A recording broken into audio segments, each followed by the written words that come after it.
നമസ്കാരം. അന്നപൂർണയിലേക്ക് എല്ലാവർക്കും സ്വാഗതം. വൈശാഖ മാസം ആരംഭിക്കുകയാണല്ലോ. ഈ വർഷം വൈശാഖ മാസം ഏപ്രിൽ 18 മുതൽ മെയ് 13 വരെയാണ്. വൈശാഖ മാസം ഹിന്ദു ചന്ദ്രമാന മാസമാണ്. വൈശാഖ മാസം ഹിന്ദു കലണ്ടർ പ്രകാരം രണ്ടാമത്തെ മാസമാണ്. ഏപ്രിൽ മെയ് മാസങ്ങളിലാണ് ഇത് കണ്ടുവരുന്നത്. മലയാളത്തിൽ ഇത് വൈശാഖം എന്നും അറിയപ്പെടുന്നു. വൈശാഖ മാസത്തിൻ്റെ പ്രധാന പ്രത്യേകതകൾ എന്താണെന്ന് നോക്കാം. വൈശാഖ മാസം വളരെ പുണ്യകരമായ മാസമാണ്.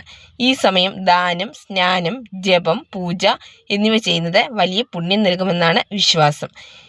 വൈശാഖ മാസത്തിൽ പുലർച്ചെ നദികളിലും കുളങ്ങളിലും സ്നാനം ചെയ്യുന്നത് പാപനിവൃത്തിക്കും ആത്മശുദ്ധിക്കും സഹായിക്കുമെന്ന് വിശ്വസിക്കപ്പെടുന്നു. ഈ വൈശാഖ മാസത്തിൽ തന്നെ പ്രധാനപ്പെട്ട വ്രതങ്ങളും ഉത്സവങ്ങളുമൊക്കെ നമ്മൾ ആഘോഷിക്കാറുണ്ട്. അക്ഷയ തൃതീയയാണ് ഇതിനകത്ത് ഏറ്റവും പ്രധാനമായ ഒരു ദിവസം. ഈ ദിവസം നല്ല പ്രവൃത്തികൾ ചെയ്താൽ, അക്ഷയം എന്ന് വെച്ചാൽ ക്ഷയിക്കാത്തത് എന്നാണ്, അത് നമ്മുടെ ജീവിതത്തിൽ വളരെയധികം ഉന്നതിയിലേക്ക് എത്തിക്കാൻ സഹായിക്കും എന്നാണ് വിശ്വാസം. കൂടാതെ നരസിംഹ ജയന്തിയും വൈശാഖ മാസത്തിലാണ് വരുന്നത്. അതേപോലെ തന്നെ ബുദ്ധ പൂർണിമയും അതായത് ഗൗതമ ബുദ്ധൻ്റെ ജനനവും ബോധോദയവും എല്ലാം ഓർക്കുന്ന ദിവസവും ബുദ്ധ പൂർണിമയാണ്. അതും വൈശാഖ മാസത്തിലാണ് വരുന്നത്. വിഷ്ണു ആരാധനയ്ക്ക് പ്രധാനമാണ് വൈശാഖ മാസം. വിഷ്ണു സഹസ്രനാമം ജപിക്കുന്നതും ദാനം ചെയ്യുന്നതും നല്ലതായിരിക്കും. അന്നദാനം, വെള്ള വിതരണം, വസ്ത്രദാനം വൈശാഖ മാസത്തിലെ ശ്രേഷ്ഠമായി ഇവയൊക്കെ കരുതപ്പെടുന്നു. വൈശാഖ മാസം ആത്മീയ വളർച്ചയ്ക്കും പുണ്യപ്രവർത്തികൾക്കും ഏറ്റവും അനുയോജ്യമായ കാലഘട്ടമാണ്.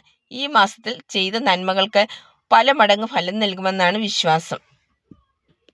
വൈശാഖ മാസത്തിൽ ദിവസവും ചെയ്യാവുന്ന ആരാധനയുടെ ക്രമം എങ്ങനെയാണെന്ന് നോക്കാം. പ്രഭാത സ്നാനം അഥവാ വൈശാഖ സ്നാനം എന്ന് ഇതറിയപ്പെടുന്നു. പുലർച്ചെ സൂര്യോദയത്തിന് മുമ്പ് കുളിക്കുന്നത് വളരെ പുണ്യകരമാണ്. കഴിയുമെങ്കിൽ നദി, കുളം എന്നിവയിൽ സ്നാനം ചെയ്യുന്നത് വളരെ ഉത്തമമാണ്. വീട്ടിൽ തന്നെ ശുദ്ധമായി സ്നാനം ചെയ്യുന്നതും വളരെ ഉത്തമമാണ്. മഹാവിഷ്ണുവിന് പ്രാർത്ഥിക്കുക, ശ്രീകൃഷ്ണനെ പ്രാർത്ഥിക്കുക, അവരുടെ ആരാധന നടത്തുക തുടങ്ങിയവയാണ് ഈ വൈശാഖ മാസത്തിൽ പ്രധാനമായും ചെയ്യുന്നത്. ഓം നമോ നാരായണായ എന്ന മന്ത്രം നിത്യം ജപിക്കുന്നത് നിങ്ങളുടെ ജീവിത വിജയത്തിന് വളരെ ശ്രേയസ്കരമാണ്. മാത്രമല്ല വൈശാഖ മാസത്തിൽ ഇതിൻ്റെ പുണ്യം ഇരട്ടിയാണ്. എല്ലാ വൈകുന്നേരവും വീട്ടിൽ ദീപം തെളിയിക്കുന്നത് ശാന്തിയും ഐശ്വര്യവും നൽകും. വൈശാഖ മാസത്തിൽ ദാനം വളരെ പ്രധാനമാണ്. വെള്ളം കുടിക്കാൻ കൊടുക്കുക, അതായത് തണുത്ത വെള്ളം മറ്റുള്ളവർക്ക് കുടിക്കാൻ നൽകുക. ഈ വേനൽക്കാലം ആകുമ്പോൾ അത് നമുക്ക് ചെയ്യുന്നത് വളരെയധികം ഉത്തമമാണ്. അന്നദാനം നടത്തുക, വസ്ത്രദാനം ചെയ്യുക. ഇത് പാപനിവർത്തിക്കും. സുഖജീവിതത്തിന് നമ്മൾ വസ്ത്രങ്ങൾ ദാനം ചെയ്യുന്നത് വളരെയധികം സഹായിക്കും എന്ന് പറയപ്പെടുന്നു. പിന്നെ വൃക്ഷത്തൈ നട്ടുപിടിപ്പിക്കൽ. വൈശാഖ മാസം ചൂട് കാലമായതിനാൽ മരങ്ങൾ വളർത്തുന്നത് വളരെ പുണ്യമായി കണക്കാക്കപ്പെടുന്നു. പിന്നെ അടുത്തത് ഉപവാസമാണ്. ഏകാദശി ദിവസങ്ങളിൽ ഉപവാസം പാലിക്കുന്നത് വളരെ നല്ലതാണ്. ഉപവാസം എന്ന് പറയുന്നത് മനസ്സിൻ്റെ ശുദ്ധിക്കും ആത്മീയ വളർച്ചയ്ക്കും ശരീരശുദ്ധിക്കും ഒക്കെ വളരെയധികം നല്ലതാണ്.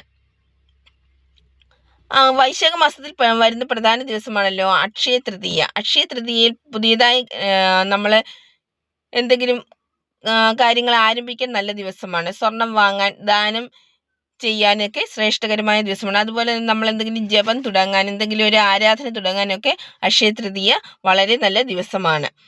നരസിംഹ ജയന്തി, മഹാദേവനെ പ്രാർത്ഥിക്കുക, മഹാവിഷ്ണുവിനെ പ്രാർത്ഥിക്കുക തുടങ്ങിയവ നരസിംഹ ജയന്തിക്ക് ചെയ്യാവുന്നതാണ്. ഭയം, കഷ്ടതകൾ എന്നിവ മാറാനായിട്ട് നരസിംഹ ജയന്തി ആഘോഷിക്കുന്നതിലൂടെ നമുക്ക് സഹായിക്കും. മാത്രമല്ല നരസിംഹ ക്ഷേത്രങ്ങളിൽ പാനകം വഴിപാടായി നടത്തുന്നതും വളരെയധികം നല്ലതാണ്. ബുദ്ധ പൂർണിമയാണ് നമ്മൾ വൈശാഖ മാസത്തിൽ ആരാധിക്കുന്ന മറ്റൊരു ദിവസം. ബുദ്ധ പൂർണിമയുടെ ദിവസം നമ്മൾ സമാധാനത്തിനും മനസ്സിൻ്റെ ശാന്തിക്കുമായി പ്രാർത്ഥിക്കുന്നത് വളരെയധികം നല്ലതാണ്. മാത്രമല്ല ഗൗതമ ബുദ്ധൻ്റെ ഉപദേശങ്ങൾ നമ്മൾ ഓർക്കുന്നതും അത് വായിക്കുന്നതും ഒക്കെ വളരെ നല്ലതാണ്.